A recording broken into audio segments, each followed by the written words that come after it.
Hi. Woo! Hey guys, welcome back to my YouTube channel. Now, I may or may not be using a certain popular gaming franchise, God of War Ragnarok, as an excuse to make two creatures that I've always wanted to make, Skoll and Hati. And this game coming out and being all Norse themed, it just seemed like the perfect excuse and opportunity to make these creatures. So that is what we're going to be doing today. But before we get started, I do want to let you guys know you guys all said that you wanted DIY kits, which I absolutely will be working on, but in the meantime, I'm actually now offering all my 3D files on Cult's 3D. I'll leave a link in the description for you guys, so if you guys have filament printers or resin printers, you guys can print them and make your own art dolls and just start being creative. Please tag me if you do make anything, because I would absolutely love to see it. And if you happen to like the end result and my chaotic self, maybe consider subscribing. Okay, let's get started. To start this project off, we are going to be jumping into some 3D sculpting because as much as I have masochistic tendencies, I really don't feel like causing myself more pain and suffering by sculpting two heads, so we're jumping into 3D sculpting, so I only got to do this once. Suffer once, not suffer twice. We like that. But like I always mention, 3D sculpting just helps me be a lot more detailed, and when I really want to make the more epic style creatures like Skoll and Hati, Hati, look, this name is going to be all over the place, just bear with me throughout this video, but when I'm making epic things like that and I want them to look really cool, 3D sculpting just helps me to get that extra level of detail that may be more difficult or more time consuming if I was doing just normal clay. So it just gives me more of a chance to do the really crazy projects in less time so that I can actually put them out, because otherwise you'd never see them. Also, since I'm offering this model to you guys, I gotta make sure it's top-notch quality, so I gotta be as detailed as I possibly can. But with all the 3D sculpting done, it is time to bring it into the 3D software that I absolutely pretend like I know what I'm doing, when in actuality I'm just clicking buttons and hoping it's doing what it's supposed to be doing, and then send it off to the 3D printer. And isn't that weird looking? Like, that's what the 3D printer sees, and then it makes a whole object. That's so weird.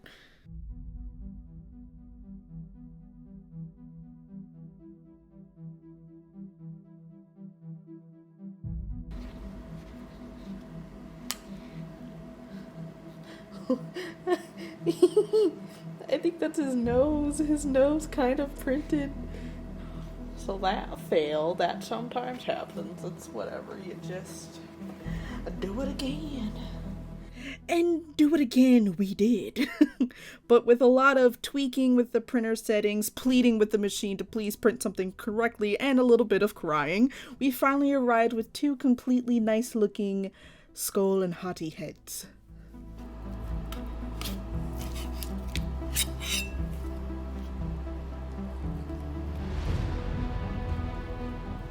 Little snappies aren't as satisfying because it's so floppy. Why are you so soft? I mean, that makes for like really easy removal, don't get me wrong. But it doesn't make for good snappy boys. Where's my ASMR? Oh. Wasn't so bad. Loop him into his bath.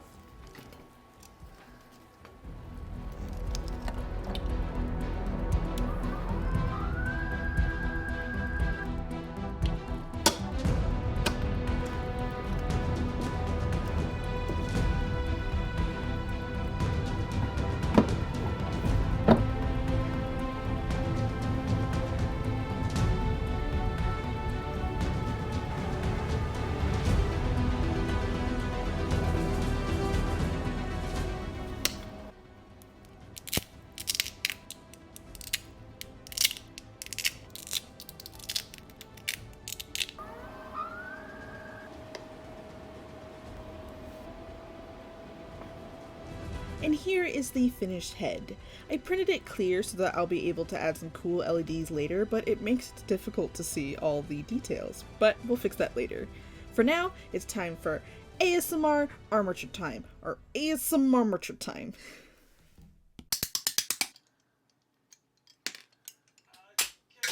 Ha! Get wrecked.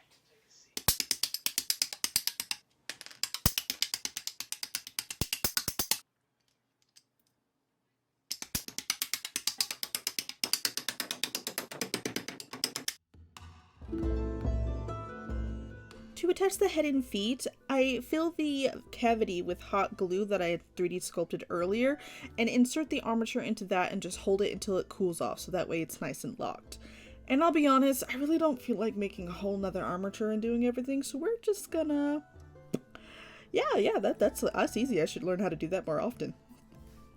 And now it's time to jump into painting, which is a little unusual for my channel because normally I tend to do that at the end, but I'm trying to teach myself to go ahead and start doing that at the beginning because normally I don't, because I am chaotic and I tend to knock things over and drop things a lot, and so I don't like to chip the paint. But if I do this early enough, I can teach myself self-control. So we are just painting the heads. There's not much to say here. You guys seen me talk about it hundreds of times, so I'm just gonna let the painting speak for itself. Words are hard today. Okay, enjoy, guys.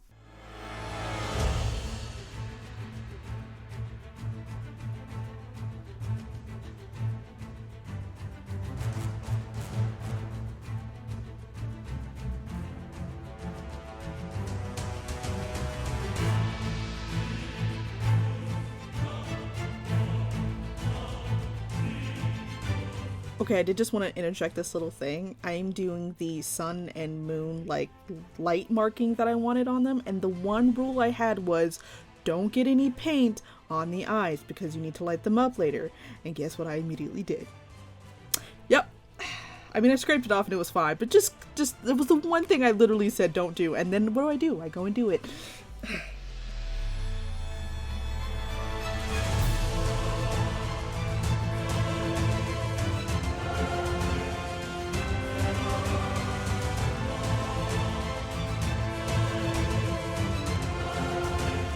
Okay, so I'm interjecting here too, just to ask, how do y'all miniatures do it?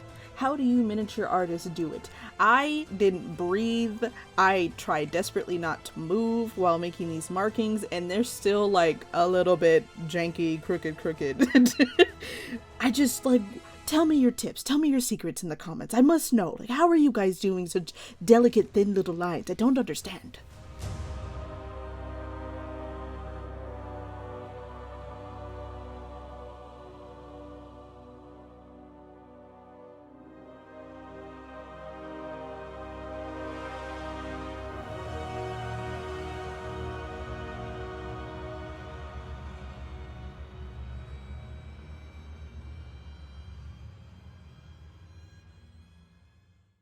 So, like I mentioned earlier, I printed the heads clear because I wanted to have LEDs inside them. I wanted the mouth to glow and the eyes to glow.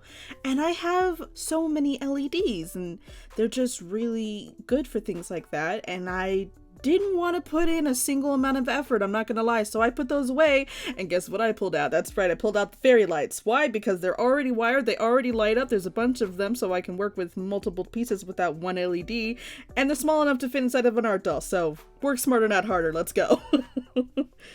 But before we add the fairy lights, we're going to need to bulk up the body of Skoll and Hati. And for that, I use quilt batting, and it just comes in these big long sheets because it's, you know, made for quilts. And I'll cut it into strips and wrap it around the body over and over until the body is built up to how I want. Making sure not to go too thick because whatever fabric I'm going to add is going to add additional thickness on top of that. But like I always say, if you want chunk boy, you go and you get chunk boy. If you want thin boy, you go and you get thin boy, okay? We support all body shapes and sizes here. This is like, I'm celestial chunky vibe. I don't know what kind of body type that is, but that's what we're going to be going with. Now, I wanted the fairy lights to have really directional lighting, so when I added them to the eyes, it would be a really bright directional glow, and so I just bundled them up together and used their own wiring to secure them in place. And then I went in with some ink and just tinted them since they were just white LEDs and I wanted them to be blue and yellow respectively, so I just tinted them. And then I just put on some hot glue and shoved it on in there and nudged it until it was nice in place, and bam, we got some glowing eyeballs and glowing mouth. It's I'm a genius, what can I say? Hey, popping in for your daily reminder that if you've been thinking about doing something, you can absolutely go and do it. You can rock it, and I believe in you. Go drink water and do the dishes. Okay, bye. And now it is time to sew the fluffiness over the bodies. Now I'm going to be doing a heck of a lot of airbrushing, so I'm not trying to sew multiple different colors of different faux furs because, as I've said millions of times, I hate sewing. So I'm just going to be sewing this mostly in white. I am going to be adding like the darkest color as its own fur because when you airbrush white for a really dark color, it tends to get a little crunchy.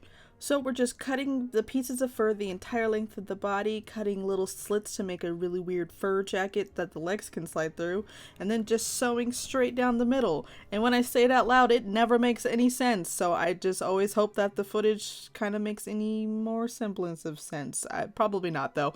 And here you can see I am actually going to be adding a Velcro... God, I almost said Velcro.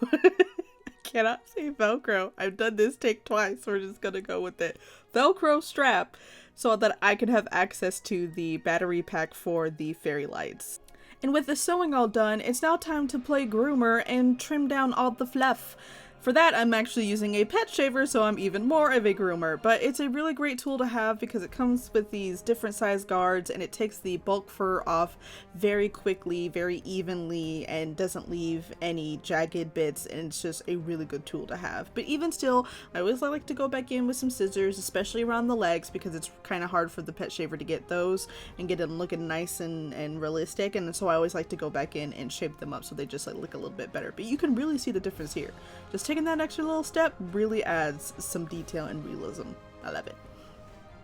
With that done, it's now time to give this boy some color with airbrushing. Now, the plan was to just do a really nice gradient from dark to light, going different directions on each body. So the moon one would have it from dark head and light tail, and the sun would have the dark tail and light head. Well, his head's dark, but his body moving up to his head is light. Anyways, but basically I just did a bunch of different hues of blues and browns and yellows for the sun one and just working my way towards a very nice subtle gradient. Now I would say I would show you so much footage of how cool everything looked and how nice and seamless everything looked, but for some reason, because God hates me, none of the footage for the airbrushing saved. I don't know where it went. We got everything before and everything after, but that little bit in the middle, you know, the really cool part that was going to bring everything together, no, it's gone. It's gone. So I just have this footage here to show you of what they looked like afterwards. And as you can see, it is a nice gradient, and I'm very proud of how they look. I just wish I could have showed you how I did it, but you know, these things happen. I just wish they never happened, and I pray they never happen again. But with all that said, it's now time to move on to the kind of armor and trinkety stuff I wanted to put on Skoll and Hati. Now, I found the most random trinkets to put together to make this really cool looking shoulder armor, and I had to go and paint them all in a primer of white first because they were all most random colors, and some were the gold I wanted, but unfortunately none of them matched them and I wouldn't be able to match that color, so unfortunately I had to paint them all white. And then I just went over them with the respective gold and silver I wanted each wolf to have. And once they were painted, I just meticulously super glued them together in a very strategic, go with the flow type pattern. I had no idea what I was doing. I'm not even pretending like I knew what I was doing. I bought fish earrings and leaves and somehow turned that into a shoulder piece. I have no idea how I got here. But that is what I did, and so I'm just gonna let that footage speak for itself.